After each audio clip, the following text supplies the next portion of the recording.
Tu sais quand est-ce que j'ai pensé à la MORT pour la première fois? Quand j'avais 9 ans, quand mon père est mort.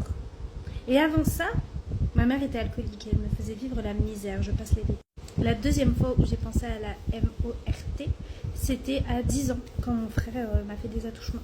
La deuxième fois que j'y ai pensé, c'était à 11 ans, quand ma mère est morte. Une autre fois où j'y ai pensé, je devais avoir 13 ans, quand j'étais chez ma famille d'accueil. Ça se passait pas bien du tout, j'étais très malheureuse. Je passe les détails encore une fois. J'y ai pensé encore une fois à 14 ans, quand j'ai été violée. J'y ai pensé une autre fois à 18 ans, quand ma petite sœur s'est suicidée.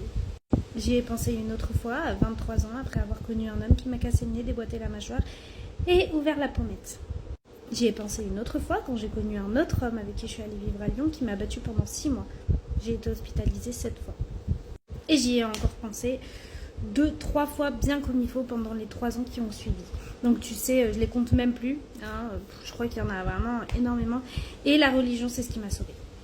Très sincèrement, il n'y aurait pas eu la religion, ce 6e signe, comme tu le dis, je serais sûrement plus là. Je serais sûrement passée à l'acte.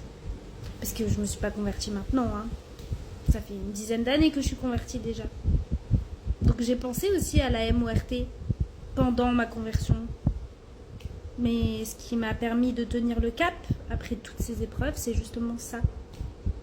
Ça m'a permis de comprendre pourquoi j'avais vécu toutes ces épreuves, parce que avant d'avoir la religion, je ne savais pas pourquoi je vivais tout ça, et ça me torturait, et c'est ce qui pouvait me faire flancher. Maintenant, je le sais, ce qui me permet de tenir. Donc ça n'a rien de négatif, ce 6e 6 qui est la religion. C'est un signe de Dieu. C'est un signe qui m'a préservé de la MORT.